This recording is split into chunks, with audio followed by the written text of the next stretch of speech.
Amanda Biggs, and I'm the Child Passenger Safety Specialist at the UVM Medical Center. Car crashes are the leading cause of death in children, and there's things that we can avoid in life and other things that we can't. So when we are installing car seats, we want to make sure they're properly installed so your child is more protected in the event of a collision. When I'm meeting with parents, most often car seats are not installed correctly, and there's a national statistic that 4 out of 5 car seats are not installed properly.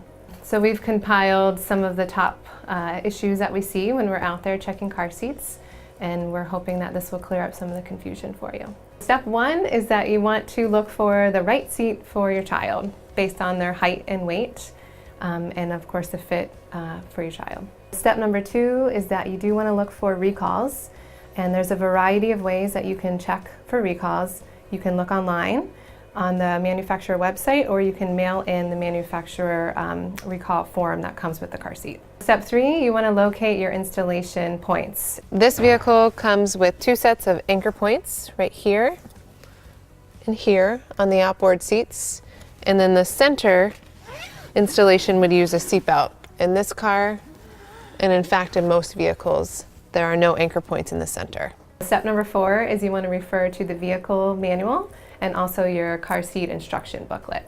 Number 5 is that you want to choose a method of installation, either seatbelt or lower anchors. So installing it using the lower anchors, you want to locate the anchors and attach the anchor hooks to the seat.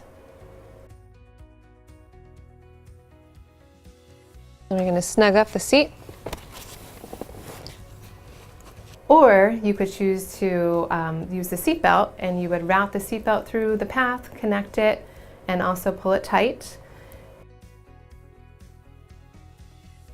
And either use the lock-off feature on your car seat or lock the seatbelt. And then number 6 is you want to check your installation.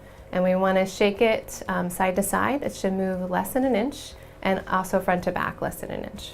Step 7 would be just to check the fit in your vehicle, and rear-facing seats are not supposed to touch the seat in front of it. So you're going to make sure that you can slide your hand in between the 2 seats. And step 8 is there is an additional tether anchor for forward-facing seats that routes over the top of the seat and usually connects to the ceiling or the floorboard behind. Number 9 is that you want to check for the angle indicator. On rear-facing seats, there's often a bubble or a line. So we just went through the top 10 installation issues that we see. But of course, if you have any questions, feel free to contact our program.